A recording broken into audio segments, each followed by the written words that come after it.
Caution! The content in this podcast is so spicy your eyebrows may catch on fire. Listener discretion is advised. Your episode begins in 3, 2, 1.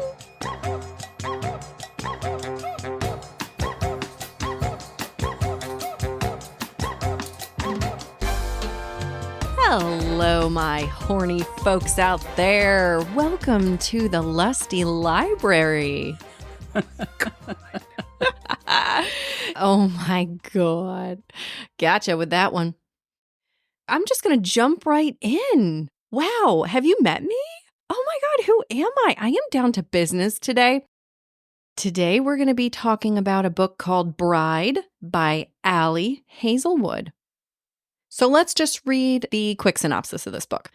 Misery Lark, the only daughter of the most powerful vampire councilman of the Southwest, is an outcast again. Her days of living in anonymity among the humans are over. She has been called upon to hold a historic... I'm sorry. As we know, this is the first time I've read this. And I just... Are you serious? She has been called upon to uphold a historic peacekeeping alliance. It is not written an historic peacekeeping alliance. I have a real fucking problem with this summary. All right, we're moving on.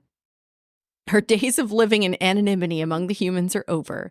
She has been called upon to uphold a historic peacekeeping alliance between the vampires and their mortal enemies, the Wares, and she sees little choice but to surrender herself in the exchange, again.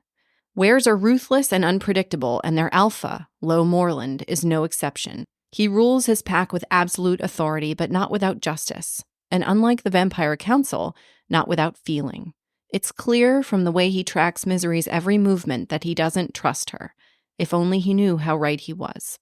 Because Misery has her own reasons to agree to this marriage of convenience, reasons that have nothing to do with politics or alliances, and everything to do with the only thing she's ever cared about. And she is willing to do whatever it takes to get back what's hers, even if it means a life alone in Were territory, alone with the wolf. I was going to try to howl, but I think I would sound like a chihuahua. Yes, you would. Yeah, That's so great. That's great. Pretend like I just howled for you. I chose this book. All I knew about it was that there were vampires. I almost threw it out because she spells vampires. VAMPYRE. Vampire. Why is vampire with a Y a thing for you?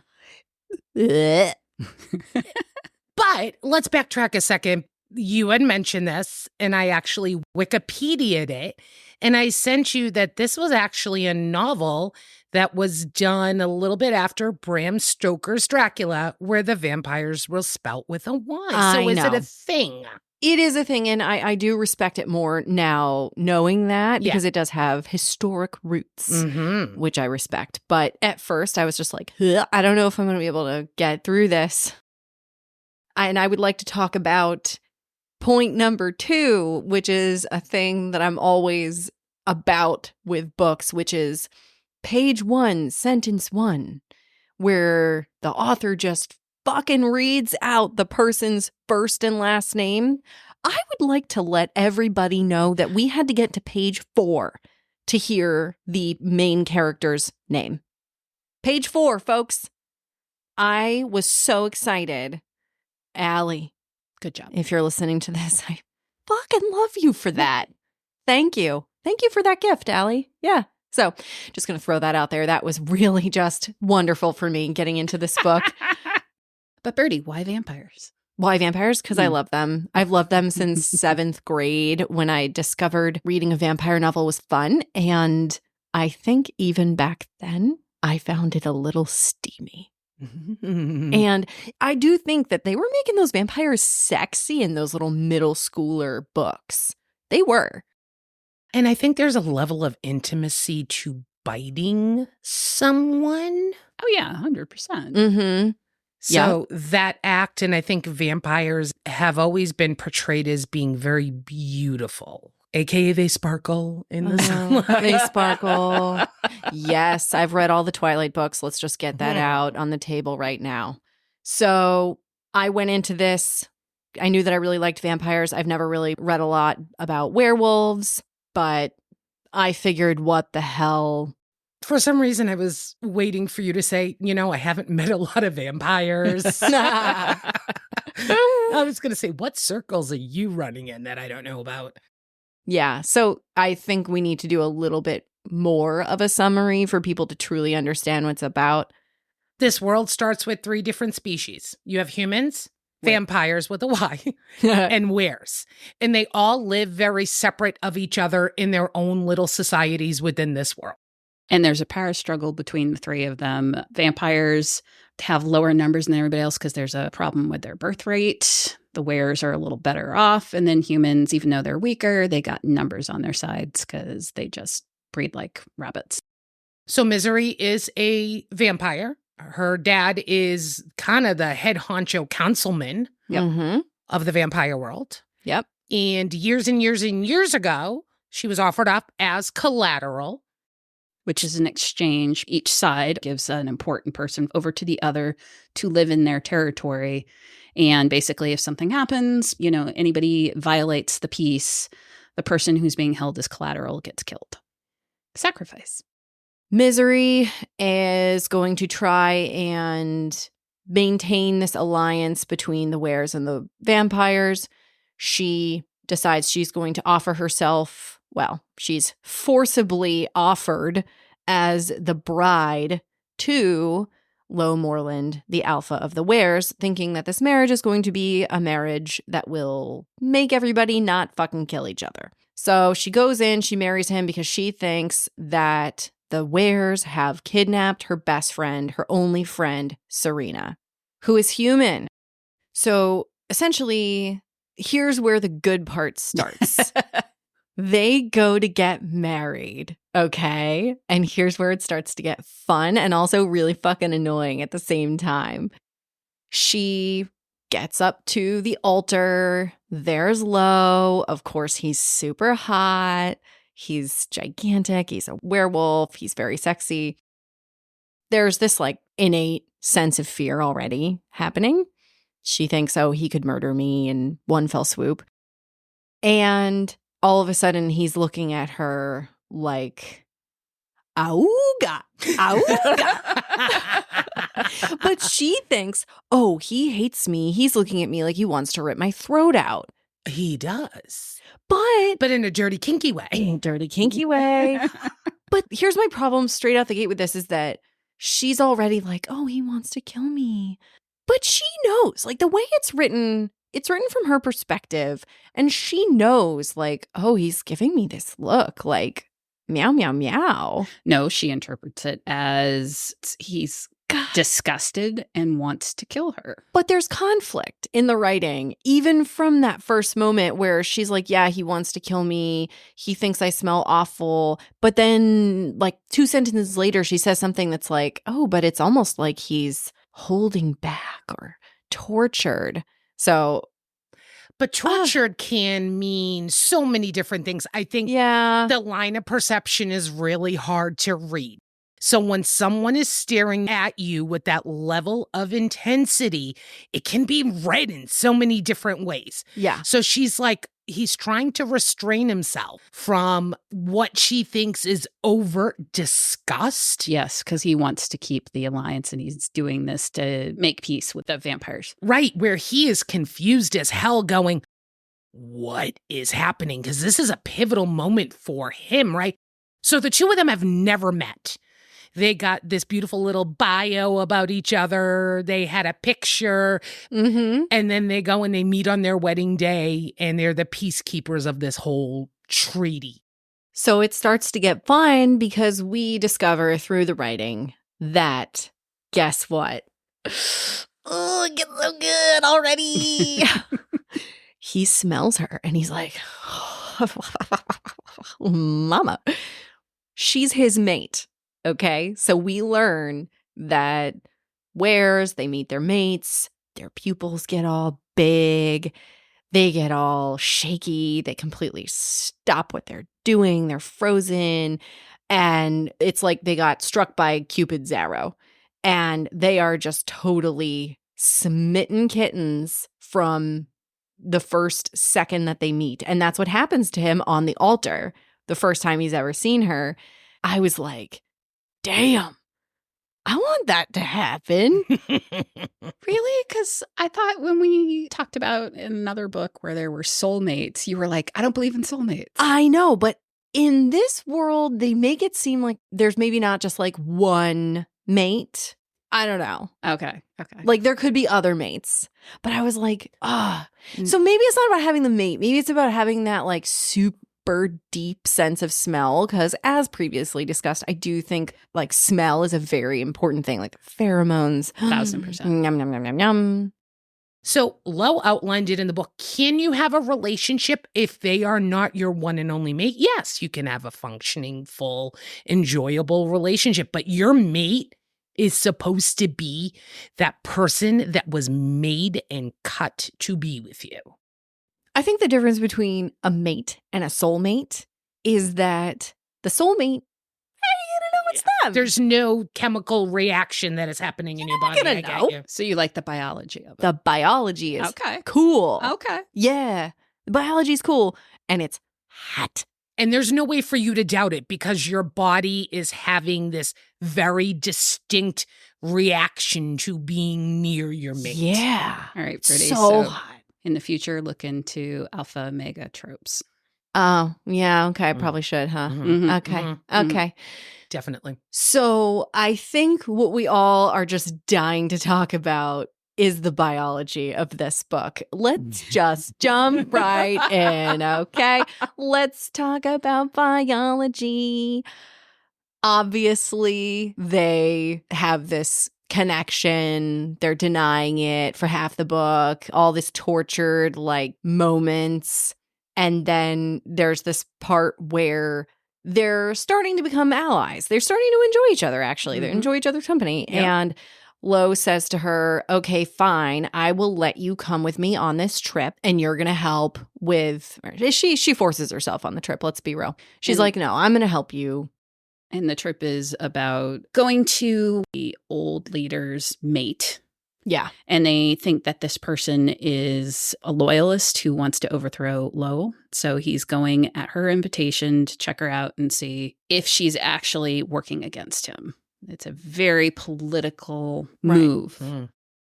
So one of the big things they want to do is they want to install software on the computers and bug the place to really understand if this faction is against them. So, of course, Lo, when he goes to use Google, types in Google in the search bar to start off. So we will say he is definitely not technologically savvy, where when you look at Misery, she's a white hat hacker.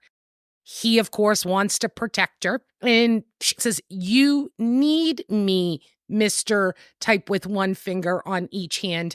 She ends up talking her way into going. Because she actually gives a shit. She ends up really liking the Wares. They treat her actually pretty well. It's really cute. I thought their romance is very adorable. And Lo has a little sister. Lo is a little sister. Through that Yes. ends up wiggling her way into Misery's heart. And Lo's sister, Anna, becomes a target. And so Misery's doing it actually to protect Anna. Yeah. So they get on a plane. And of course, it's not just any old plane. It's the werewolf's plane. And who's flying it? Lo! He's flying it because, you know, you can't be on a plane with humans, I guess, in this world.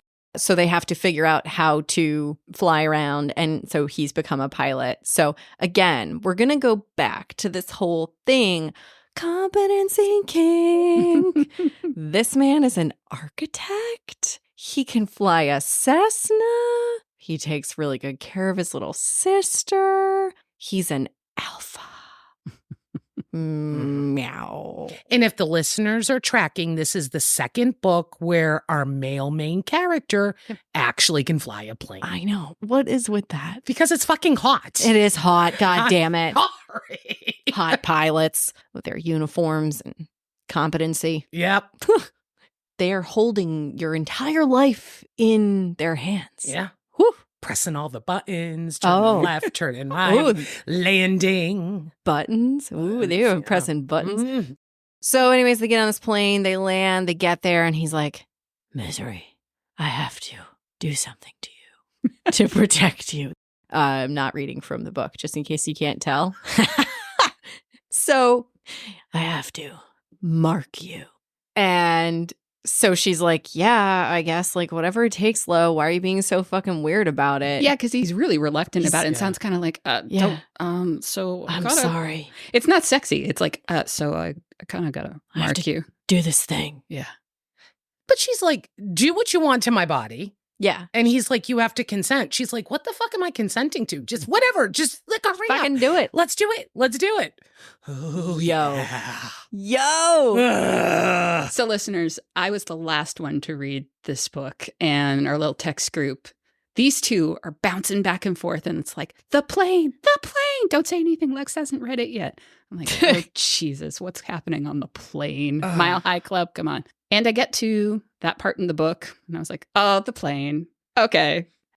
Can we just have a vote here? Do we all want to be marked by a werewolf? Yes. Yes. That was the hottest fucking shit I have read in a very, very, very long time. I don't know what it was and the way it was written. I think just what you felt. I know. They were fully fucking clothed and I'm fanning myself. So this is the thing with this book. He is so different from every other male figure we've read about. Yeah. He has no longevity. He is literally coming in his pants. Yep. Because he can't handle being around her so bad. He's so amped all the time. It is so fucking hot. Yeah. It's so hot. I could not wait to ask you two about this because I was like, okay, so first of all, I need to understand if I want to be marked by a werewolf and I want to experience this biology, is this bestiality? No, because he's in human form. He's in human form. As long as it stays in human form, you went okay. there. The thing is at the end when they're truly fucking, because it takes the whole fucking book of steamy grinding and biting and licking and breathing and grunting. And mutual masturbation. Oh, God. Mutual masturbation, biology of all forms happening. Oh, my God. You have to wait till almost the end of the book for them to actually penetrate. It is so wild. So basically, towards the end, though, after he's gotten off, he starts turning into a werewolf a little bit. Like he's got his claws, he's got a little bit of fur going, and she's like, oh. And he's like, oh, I'm sorry, I usually have better control. And she's like, no, that's hot. She's like, oh, you can't control yourself because I make you so fucking wild? Yes. Yeah, that's hot. So here's where we blur the lines, folks. It's hot because he's out of control. He cannot control himself. He cannot control his body around her. It is smoking. And so Lex, what's the other part of his body that he can't control? Let's talk about that. So let's talk about how my Google search now has things in it that it's like, okay. We talked about this for like 2 seconds as we were setting up equipment today. And I asked y'all, I'm like, okay, so anybody else have to look up what a knot was? And Joey, did you have to look it up? No. You've been in the pet world. Yeah. Yeah. You've each worked in a professional setting where you are taking care of canines. Or had a partner who worked in a professional setting taking care of canines. Yes. It's not. Yeah. So the author describes what a knot is. And I went, I think I can kind of picture it. But wait, Ali writes, it's got to have a real word biology thing. So, of course, I Googled it. Okay. Didn't need to see pictures of dog penises. Oh my God. What did it give you a cross section at any point? Did you click on images to understand? Yeah. So there were photographs, which is where I'm like, this is not hot anymore. And then the cross section. So a knot, would you like to explain what it is since you have a... I would just love to. And I'm also kind of realizing that you may not have learned about this yourself in your personal life because you've had female dogs. Correct. And they've always been fixed, so I haven't Sure. been breeding them. Less of an occasion to understand about this. It would be rare that your dog would get mounted at a dog park. That's Correct. really rare to the extent that this would become a problem. But for those who don't know, male dogs have this very cool thing where when they're having sex, just before they're about to come, which sounds weird to talk about a dog like this. Ejaculate. Well, Let's go. ejaculate. Sure. Let's use the scientific terms here. They have this little gland at the base of the penis that becomes enlarged so that it fills up any holes at the exit of the vaginal passage so that when they ejaculate into the canal, all of the semen stays in there for good measure. Yep. Welcome to the animal kingdom in procreation, ladies and gentlemen. I thought you were just going to be like, welcome to the Lusty Library, folks. Yep, this is what we're talking about. So, okay, for me, Yeah. I went and looked in the real world. That cooled everything down real quick.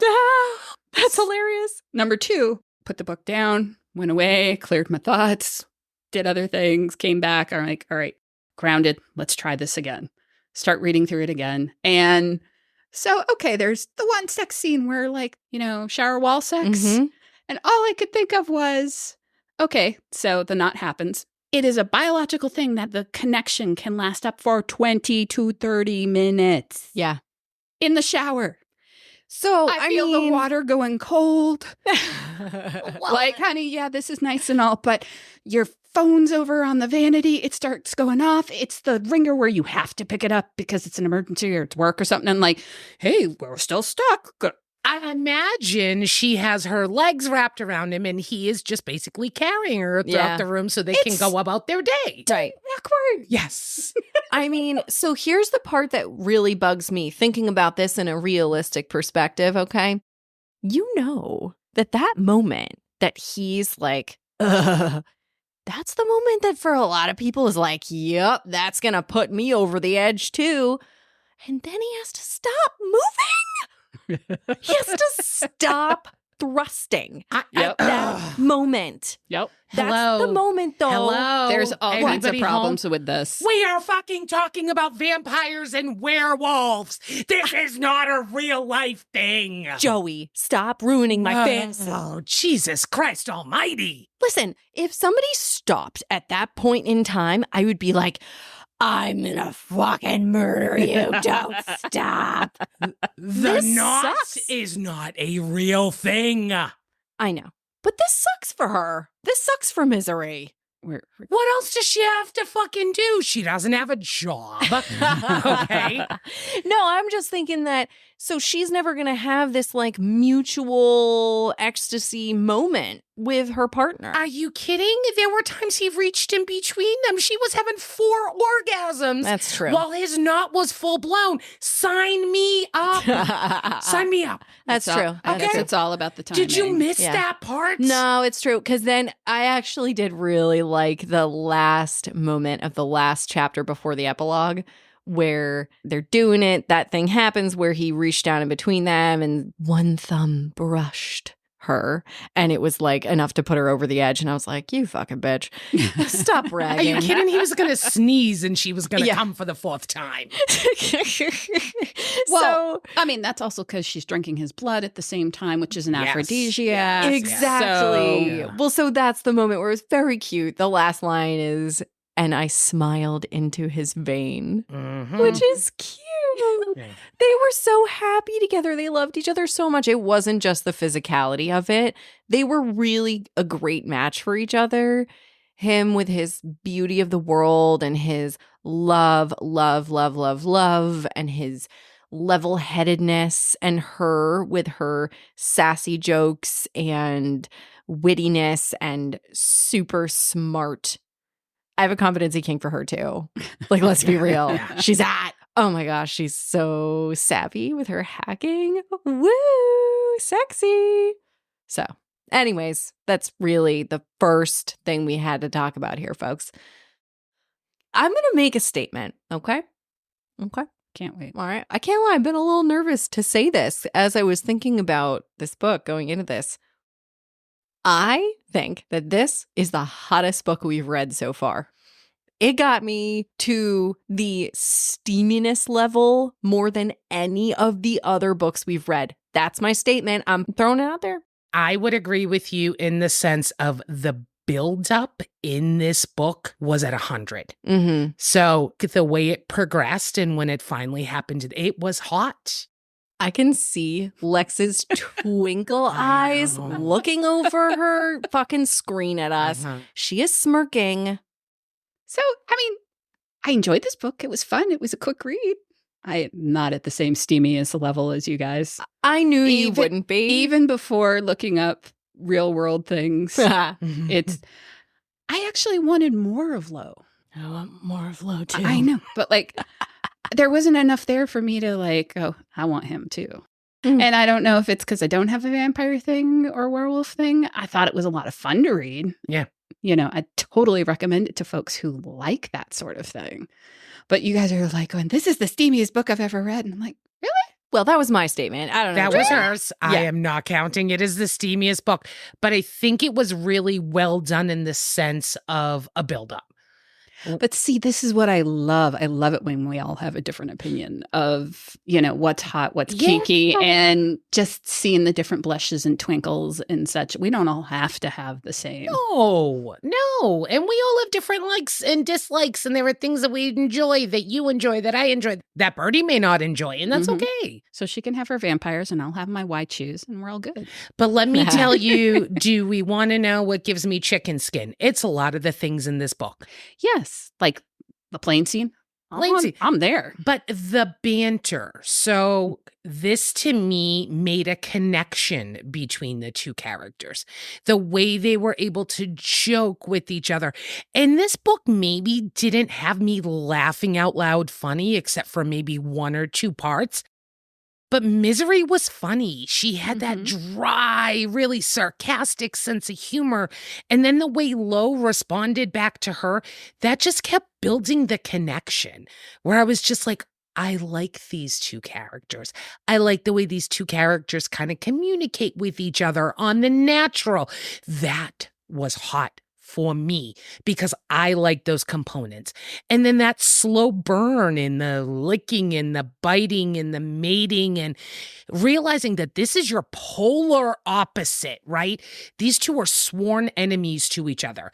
Their lifestyles are completely different. You talk about the pack mentality where you're all one gigantic family, and then the vampire mentality where it's like it has nothing to do with the individual person. You do it for the best of our species.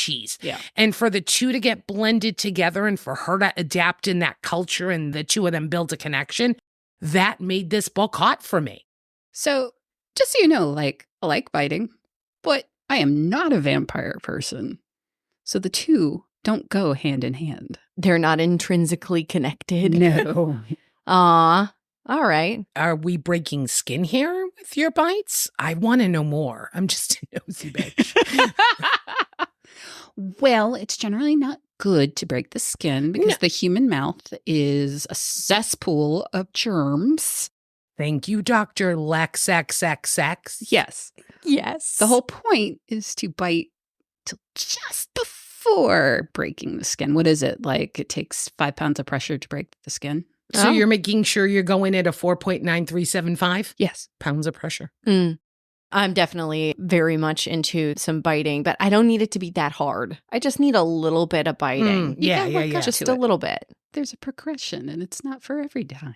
But when I met my partner, I introduced myself and I was like, hi, my name is Lex and I like to bite. And that was exactly how he met me. Are you fucking kidding me? No, ask him next time you hang out. That is literally the first thing you ever said to your partner of forever. Forever. Yeah. Oh my God. This is rocking my world. You're this welcome. is the best. The shit you learn about people, folks. Just start a podcast. Yeah, that's all you have to do. Damn.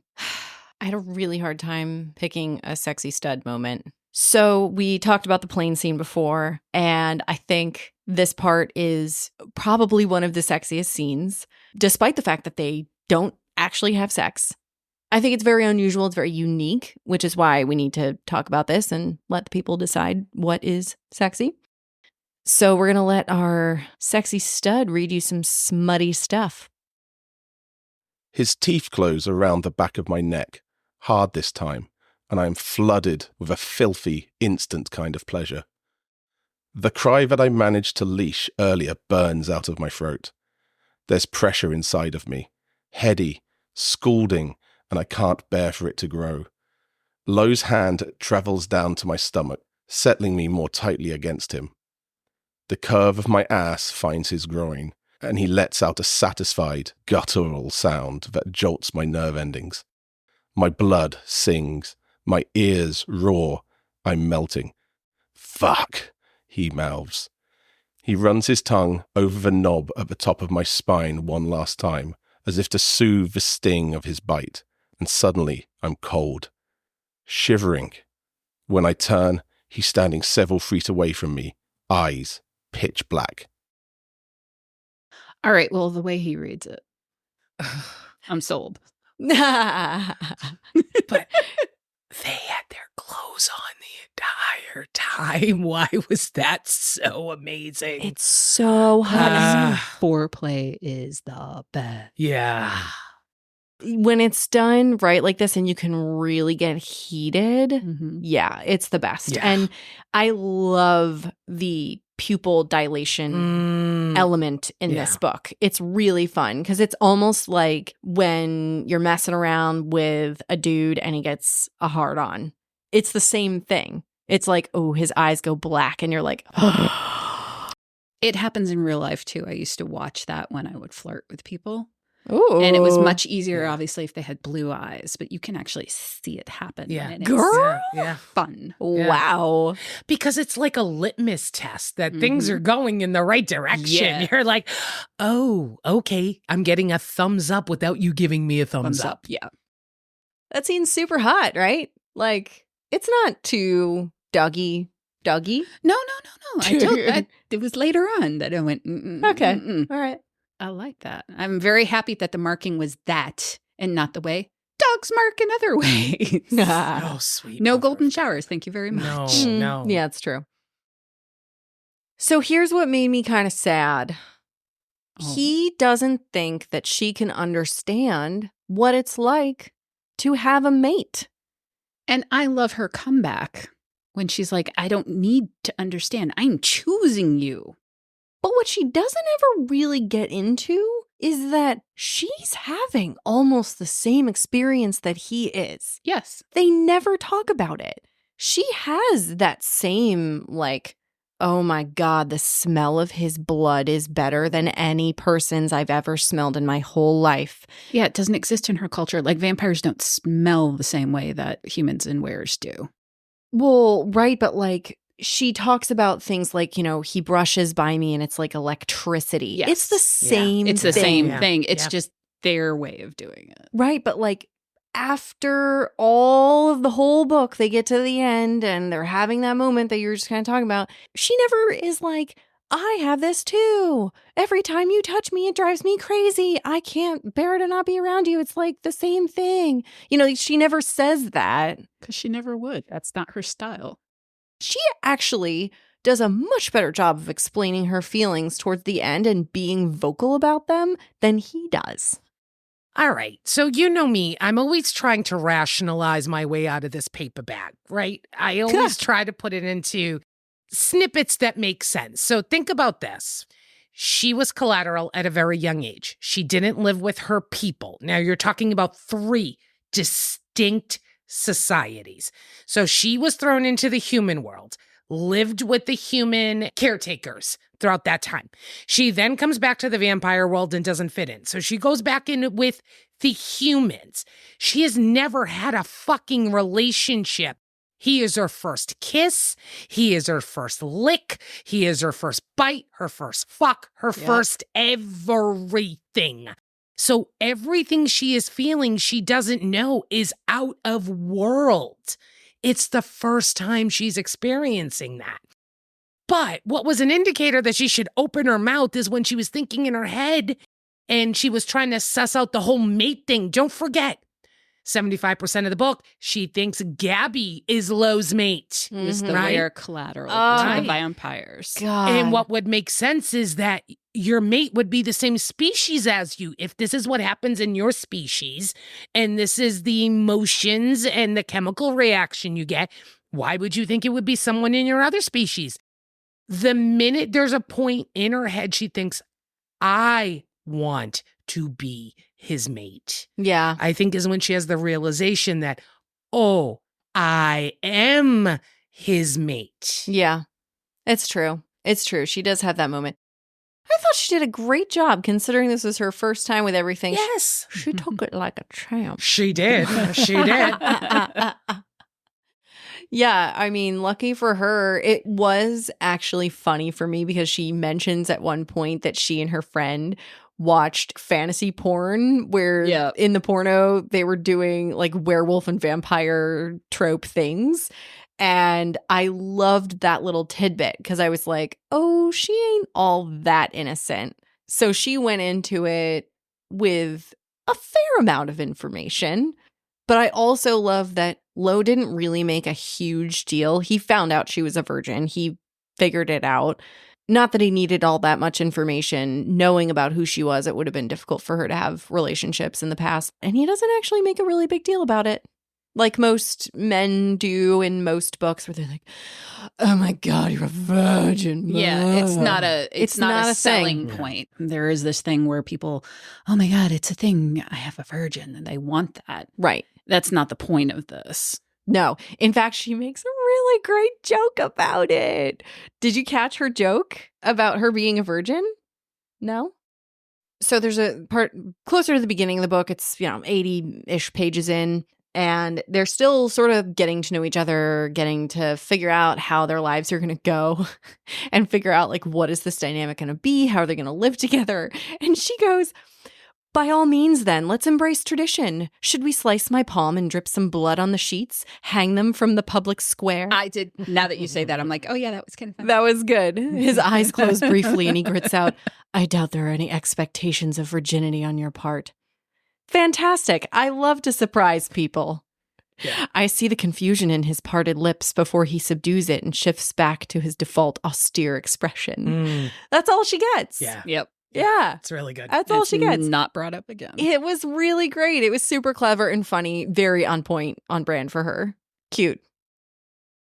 I love the thing about the eating too, Yes. where, vampires, they maybe eat once a day unless it's hot out or they're hot, Yeah.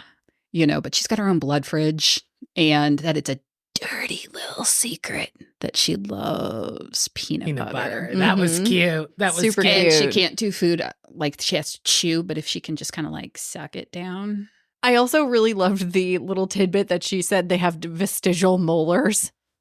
They don't really need molars because they Yeah, don't chew yeah. things, but they Yeah. have them as like a latent thing, which I thought was like a fun world building tidbit. Yeah.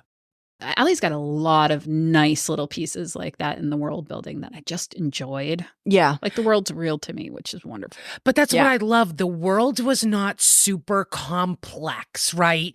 But it was clean. It was simple. You knew that there were 3 different areas. The species lived in those areas. They bordered each other. And it was just very easy to follow along. And you didn't need a map throughout the whole book. Yeah. Yeah. In my brain, though, it was like East and West Berlin with like a third territory stuck into it. So, you can cross at the border, but there's a lot to do to get there. Yeah.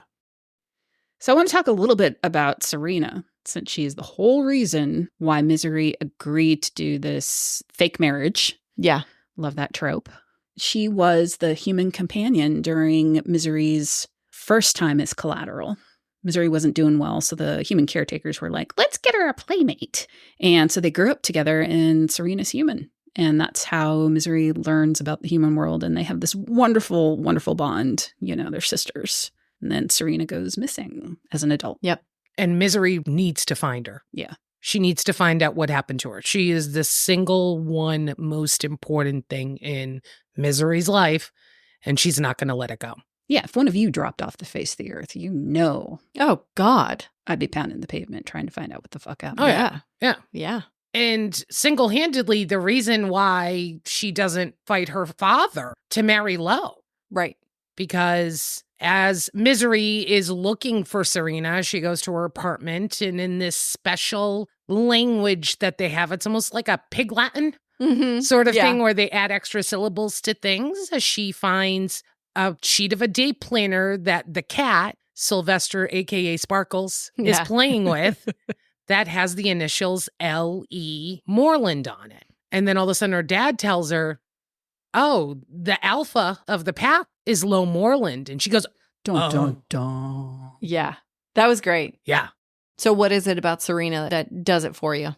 Well, no, it's just like she is the driving force for why Misery is making every decision. That's what gets her on the plane to begin with.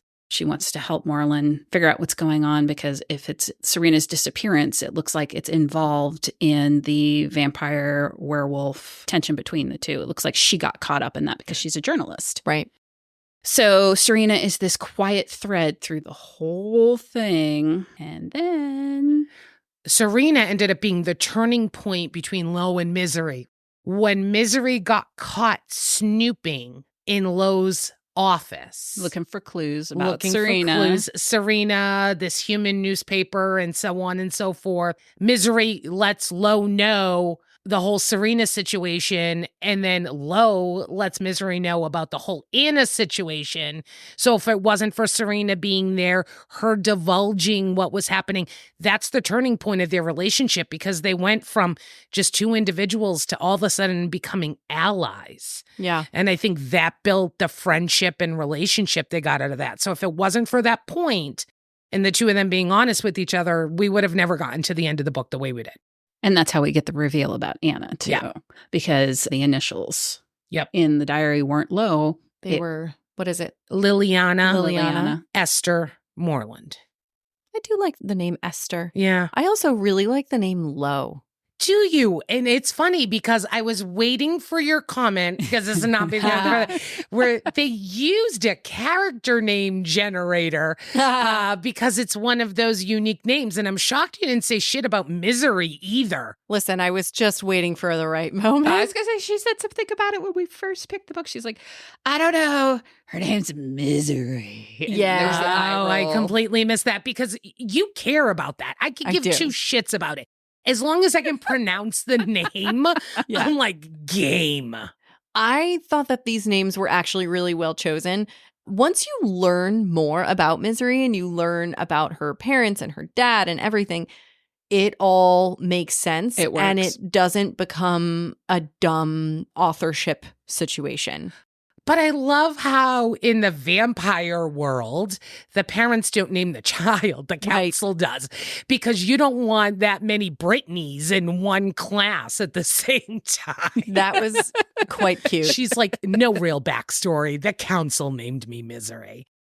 But Yeah. I have to tell you, in my head the entire time as I'm writing notes, I kept typing Mercy because of the way Anna would say her name messed up because, of course, I listened to the audiobook. I kept saying, fuck, it's Misery, not Mercy. Oh, right. Yeah. Yeah. Because Anna would say, what is it? Mercy? Mercy. Yeah. Mercy. So I kept saying Mercy in my Misery is her name. Yeah. Yeah. Yeah. I thought it was a good name. I also enjoyed the jokes at the end that she was making with Lo, like, oh, you signed up for a life of misery. Misery. Ha ha. Yeah, she was cute. She was funny. And Serena was funny too. They were a good match for each other in terms of friends. They were on the same level in terms of the banter. And even though we only really see Serena for just a few blips Yeah, in the the whole end of the- book, you can tell why they're really good friends. Yes. You can see that they've rubbed off on each other, Yes. that they have the same sense of humor. They've clearly lived together for a very long time, and they communicate in the same way. And it's very, very charming. It was cute. It felt really nice. So I have to, God, all right.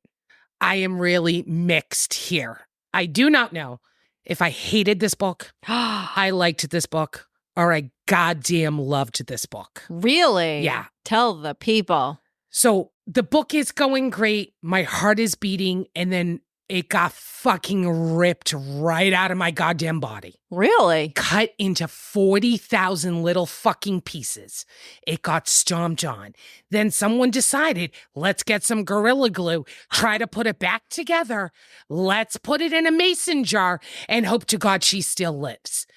I was upset. What the fuck? The love is blooming. I am there. I am with them. And he fucking says, you're not my mate. Oh my God, I know. Do not use weird words that you do not understand. You're so adorable. I am a goddamn hopeless romantic. All right. This book brought me on a roller coaster ride. And again, she mended it with Gorilla Glue, but I don't know if it will ever be the same. I was so heartbroken. So you I really agree. thought that they weren't going to get together at the end? Of Or course, is it I just knew the they were gonna- journey? It was just the journey was too much for me. Why did he do that? Maybe if she hadn't looked at him and said, I am your mate, and he said no, if it was before she came to that conclusion, the heartbreak would have still hurt, but maybe not as bad. But when she's looking at him and going, buddy, hey, I'm your mate, you know it. And he's like, no. Because he didn't believe it could work out in the end. No, he didn't want her to be forced to be tied to him because she didn't understand the biology behind it. It was not something she inherently had to know. And he didn't want her to feel bad to be like, oh, when you don't have your mate, you have a very tough time living life. It is a heartbreak for you that you will never be with anybody else. He didn't want that pity on him. Instead of asking, how do you feel about this? Right. Why didn't you just fucking ask? Right. Here's the thing. I do think that they mended it enough at the end that I didn't not trust him because they went through that whole cycle. Yeah. He definitely clarified. There was a certain line at a certain point where he was just like, okay, so we're in this, right? We're going to do this. You understand what you're getting yourself into. This is a thing. And he's like, I'm just really worried that if we go into this, every single day that we continue to do this, it's going to get harder and harder for me to let go of you. You know what you're getting yourself into right now, right? And she's just like, fuck you. Yeah. What about how I feel? What about how you're my fucking person? Yeah. Am I not allowed to have my side of the feelings too? And he's like, oh, Yeah, that's a good moment. I love that moment. Okay. That's a really good moment. yeah. But I would be bringing it up every anniversary. Hey, honey, do you remember the time you told me I wasn't your mate? Yeah. I mean, Happy sure. we were past that. Yeah. It was hard. It was a really hard moment to Yeah. read. It was hard. My little heart did get ripped out of my body as well. Yeah. She described it so well, the part where she was absolutely heartbroken as Yeah. well. I'm no stranger to pain, to loneliness, to disappointment. But this pressure inside me, it's not solvable. The weight of it, how does one bear it? That was so well written. Allie understands what it's like to be fucking heartbroken. That's why my soul was fucking crushed. Yeah, it's not solvable. Yeah. Oh. Because I think we've all had that kind of heartbreak where it is just like, I don't know if I can ever come back from this kind of heartbreak, right? Yeah. Deep, painful. And I felt that reading a goddamn book about werewolves and vampires. I know. I was gutted. I just lived in the space that I'm like, I know it's going to work out okay. It's okay. Just breathe through it. I gotta feel all the feelings. I'm sorry. You feel the feelings. It's good. I love it. I'm the one that's just over here going, it'll be okay. Oh my God. Guys, this book was so hot. There's just one more part, okay? There's just one more part that I'm going to talk about. And then we're going to actually talk about like some of the other things that we talk about in this podcast a lot, which we haven't even talked about yet. So there's this one part towards the end. They're fucking around. And he's all like, don't move or I'll come. He licks a stripe up the back of my neck. Shit, I might come anyway, just from your scent and your little bent neck. Oh, shit. Is that the 4-page sex scene? It is. It's so good. That's the only part I'm going to read of it because that's the part I highlighted that I was like, whoa, whoa. I also just think it's funny. It's like her little bent neck. Yeah. That's what does it for him. Oh, definitely. Because it's adorable. It's Yeah. saying that it's this, all these little bits and pieces of her he just loves. And, you know, we all like it when somebody's like, oh, you know, you have a great figure, boobs, butt, whatever. But it's the little things like the turn of an ankle or the little spot underneath your ear or something. That is very uniquely you. That is yeah. part of you that is just for them. God, it's so. That's the good stuff. Yeah. Personally, for me, it's my dry elbow. If a man can love my dry elbow, it's kismet, baby. It is kismet. Just my right one. My left one is fine. It's just the right Oh my one that I God, have the you're issue so with. fucking funny. So we got so tied up talking about cocks that we didn't talk about the cocktails we've been drinking. I made us a cocktail today that I am calling the Aster. In the cocktail world, people call it Purple Rain. But what'd you call it? The Aster. Well, folks, if you read the book, you would know. But if you haven't read the book, the Aster is the name that the vampires have for this wedding ceremony that went wrong. Yeah. And it was supposed to be the same kind of wedding ceremony that Misery and Lo had. It was a marriage for alliance between the Wares and the vampires. And it went horribly wrong. And lots of people died. A lot of purple and green blood flowing at the reception. Vampires are purple, wares are green, Yep. and it's the color of an aster flower. Yes. And so our drink today is purple and it is topped with some green mint. It felt right. Very smart of you. Oh, Very thanks. smart of you. Yeah. Goes down easy. Yeah, it goes down real easy. And the purple color, honestly, I am learning to embrace blue curacao, however you say that word. Make that nice spiked lemonade. Get your book. You can find our recipe on Instagram or any of our other social medias. Go drink it, folks.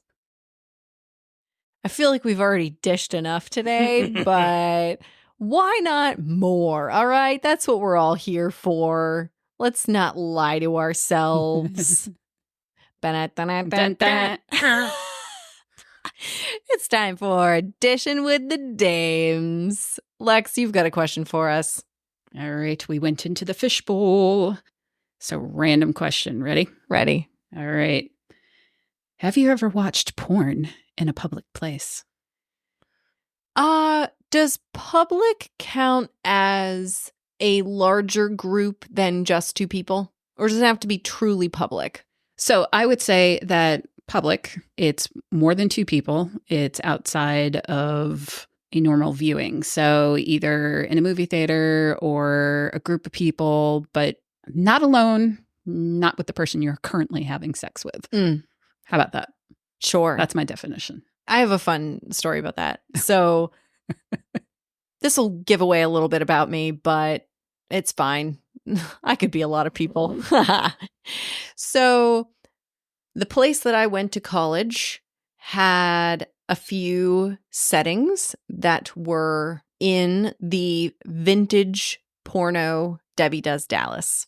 And so it is a rite of passage freshman year at my college to watch in grand setting Debbie Does Dallas. Nice. Yeah. Classic. It's so tacky. It's so embarrassing. It's awful. It's very 70s. I think it's 70s, maybe 80s. There are a few extremely distinctive locations in that movie where you're like, oh, fuck, they weren't lying. That is absolutely shot here. Holy shit. That's Like, actually kind of cool. It's very cool. It's very cool. So we, this will date me a little bit too. The VHS of Debbie Does Dallas was passed around through the dorms, and we watched that during like the first, few months. I just heard of everybody in the whole school had watched it freshman year. So that was fun. I also hosted a viewing party for the movie Pirates. That is an amazing Yeah. film. The production values Yes. are so high. That was the first one that really like kicked them all up a notch. Yeah. Have you seen Pirates? No.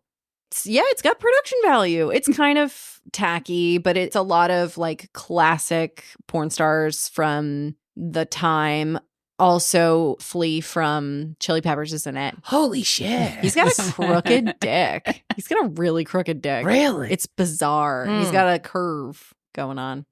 But then again, now that I'm a little bit older, I'm like, oh, I wonder if that feels good.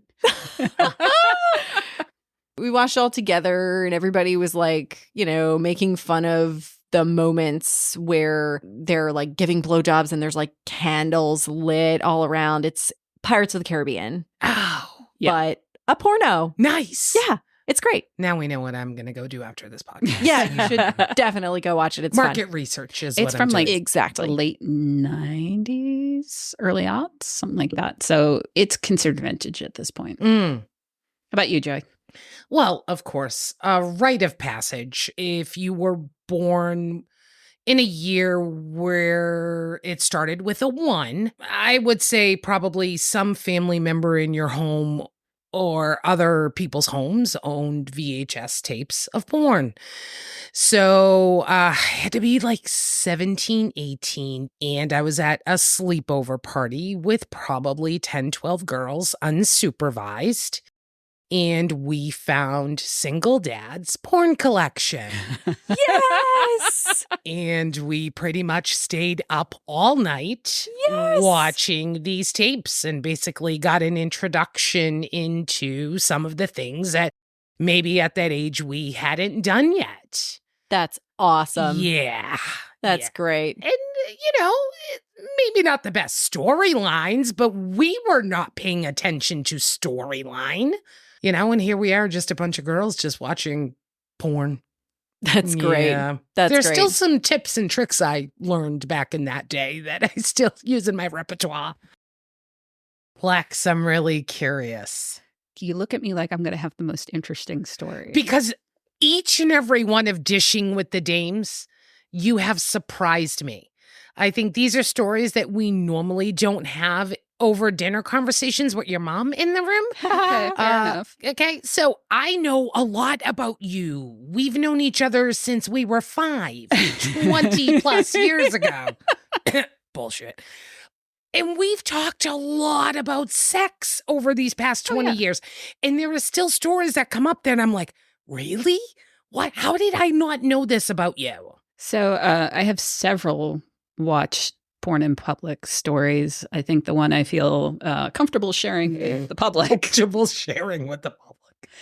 is there is a huge anime convention that happens, and it goes from 10 to midnight for 3 to 4 days in Boston. And after, I think it's 8 or 9 o'clock, a lot of the panels and such become 18 plus. And one of the huge events that they would have at the Heinz in the huge convention hall, so you're talking that seats a couple, maybe 1,000 people, they would do anime porn. And the director and actors who do the voicing do a presentation, and they do live, like, fun things, doing voiceover and showing how it's done, but it's also done in a very jokey way. Yeah. So, projected very large, and you're sitting in these little tiny seats next to people. Yeah.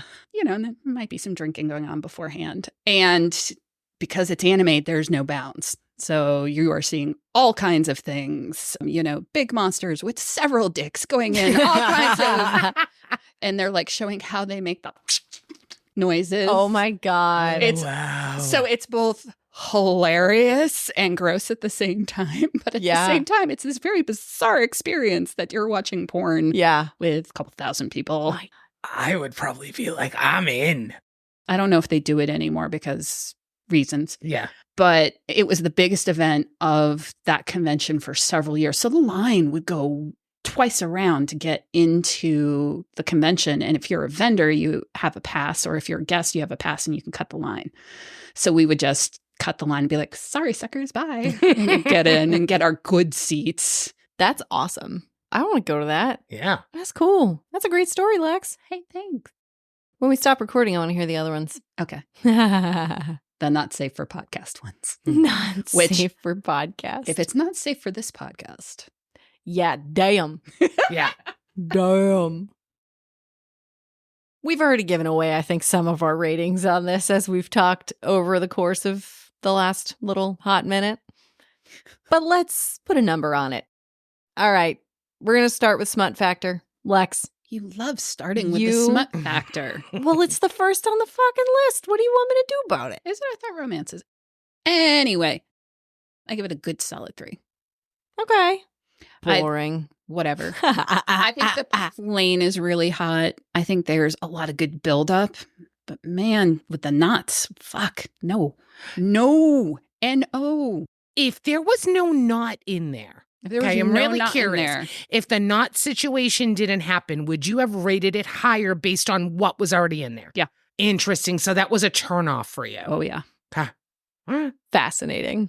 Yeah. That's great. What would you have rated it without the knot? 3.754, somewhere in that range. Forget the whole, like, you need to plan sex because, God forbid, you got to get out the door and you're stuck there for half an hour. I love cuddling, but don't force the cuddling. Forced cuddling. God, that's funny. I get it. Yeah. All right. Well, Joey, hit us. I am actually going at a 3.75. So really? yes, the buildup was really the game changer for me. I thought it was hot. It was sexy. Was it totally smutty? Would I have liked a little bit more spiciness and nastiness? Yes, because I'm a little bit of a dirty bird. But buildup, I think, was panty wetting. So it was enjoyable. So I'm at a 3.75. Okay.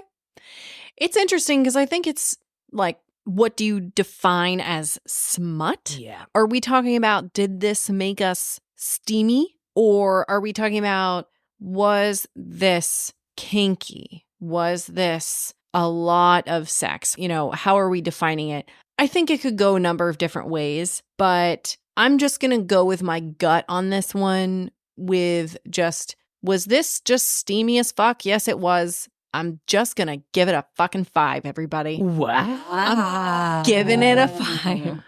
Well, I think you hit the nail on the head. Is it steamy for you? Right. Yeah. And Right.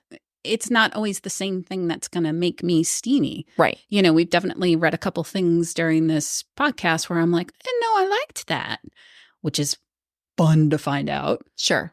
But, you know, just because it doesn't have the kink that Joey's looking for doesn't mean it's not steamy. It's just not steamy for Joey. Let me be clear. This book was not the kinkiest. There was a good amount of sex scenes in it, even if they weren't all like penetrative sex scenes, which I don't think it has to be. There was enough steamy moments in this book to keep me steamed up for most of the time that I was reading it and just like, woof, woof. I gotta stop reading this, you know, like, oh my God.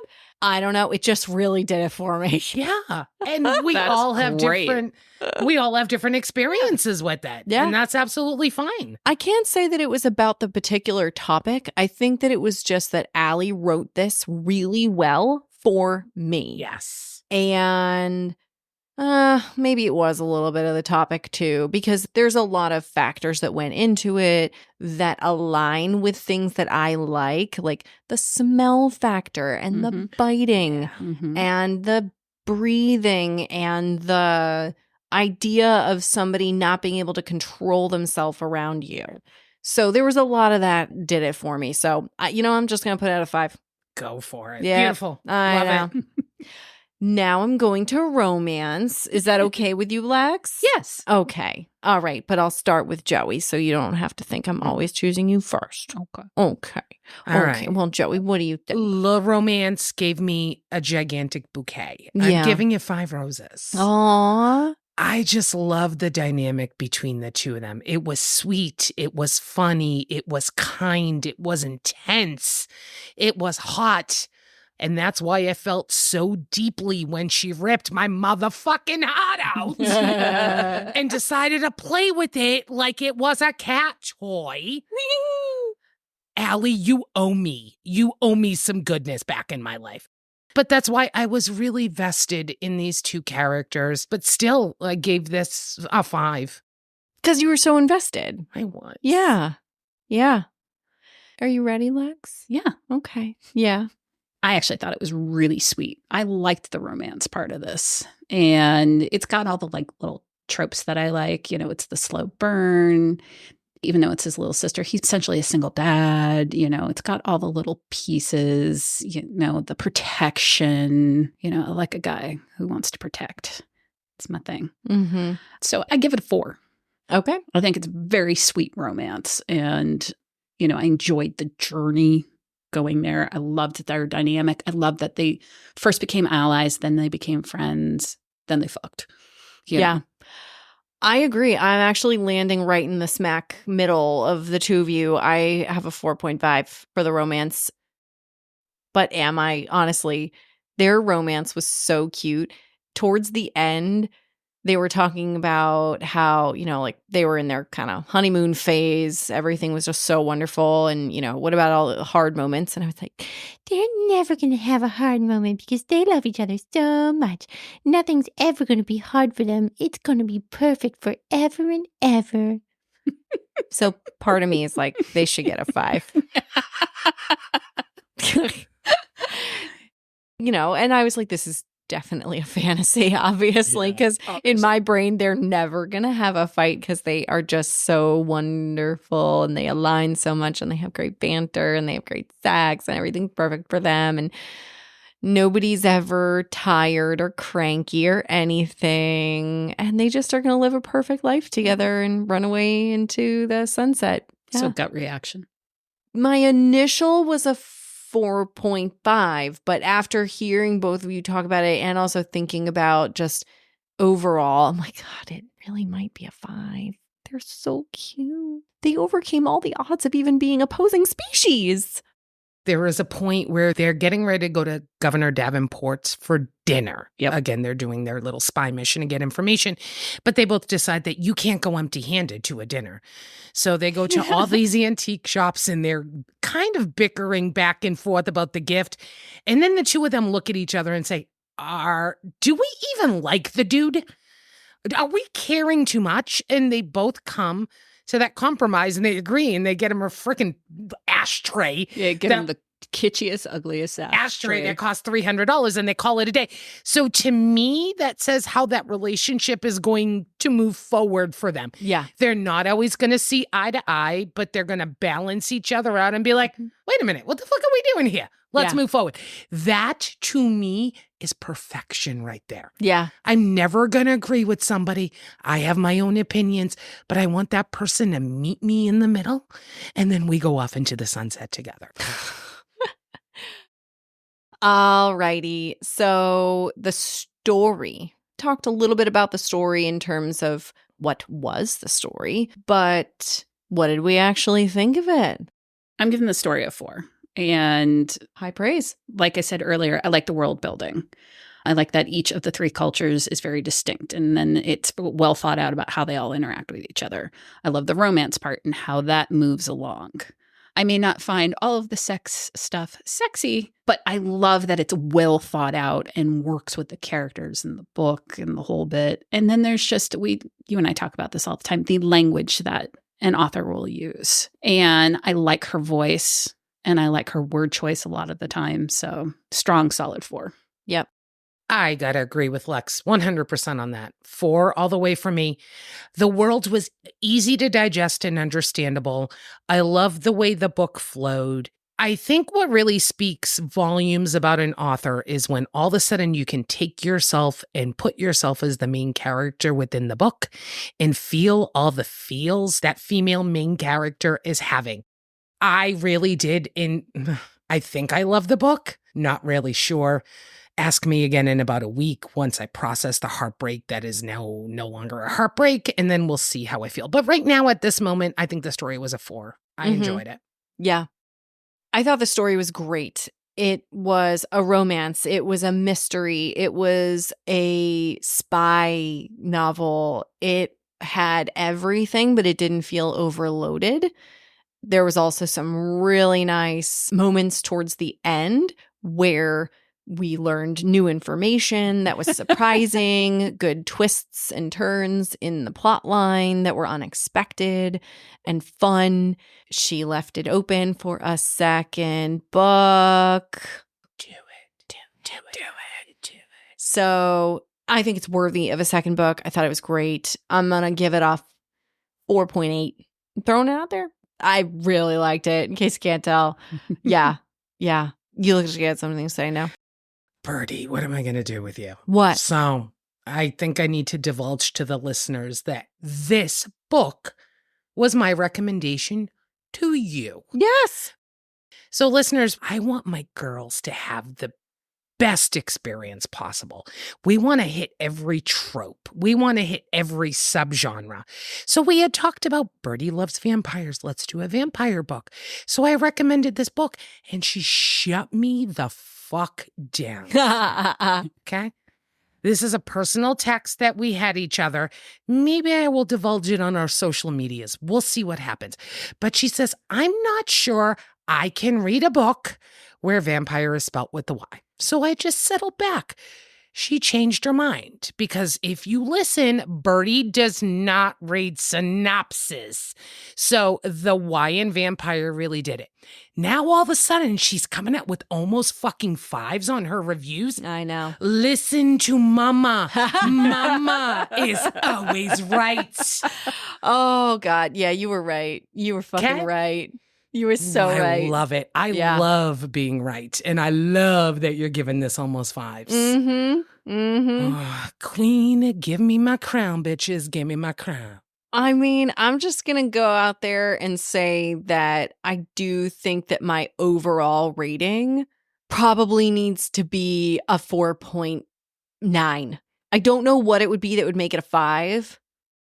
I think the element maybe that is just that I'm afraid of putting a werewolf vampire book as a 5. Oh, don't. I know. You really Don't be liked that this. person. I I know. love this. It was great. Enjoy it. And we're going to read different books. And It's this true. is just what, number 6? So you're going to have different reactions.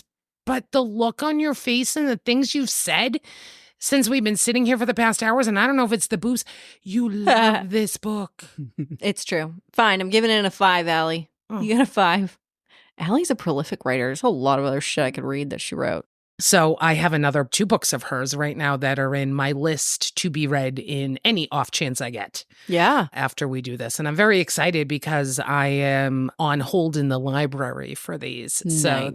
through my Libby app. Yeah, I'm so proud of super you. excited. Yeah. And they do audiobooks for those listeners that don't know. Get your damn library card because now I can save me some money in my pocket for some fun little toys because I'm going to listen through my library app. Nice. So what's your overall rating? What's my overall rating? All right, I'm going to 4.5 because I Yeah. really did like so many things about the book. I had a grand old time. I'm going to read a lot more of her stuff. She was fun. It was exciting. I mean, the banter was great. The chemistry was great. I enjoyed it. So I'm going to firm 4.5. Yes. Bam. We're not chopping up a lot of roses or books or anything today, folks. We only have a couple of 7, 5, 3, 6s in there. Well, sorry. Here we Yeah. go. 3.9. 3.9. Almost a Just 4, but- couldn't give her a 4. That not really not fucked really- her up. Yep. All right. However, I live in the land of, oh my God, get a copy of this, throw it in your beach bag. Take it for some summer reading. It's a quick, fun read. You can pick it up, you can put it down. Yeah. And sometimes you just need one of those. Because I don't need to spend every time staying up till the wee hours. Lex, I couldn't put this book down. So Oh, that is so cool. beware to some people. If you like this world at all, read this book because I couldn't put it down. It became a problem. So, I see no problems there. yeah. Like robbing banks, problems. Not being able to put down a book, not a problem. Yeah, it's true. Only when you got shit to do. Yeah. Yeah. Yeah, shit can wait till tomorrow. That was my Later in problem. the day. That was my problem. folks. Well, it was lovely having you over to visit my library. Thanks for coming. Thanks for listening. Like us, follow us, rate us, but only if it's, 4 stars and up. Thanks. And if you don't have 4 stars and you just go make one of our cocktails that you can find on our social media. Come back and then maybe try again. We will see you next time. Bye.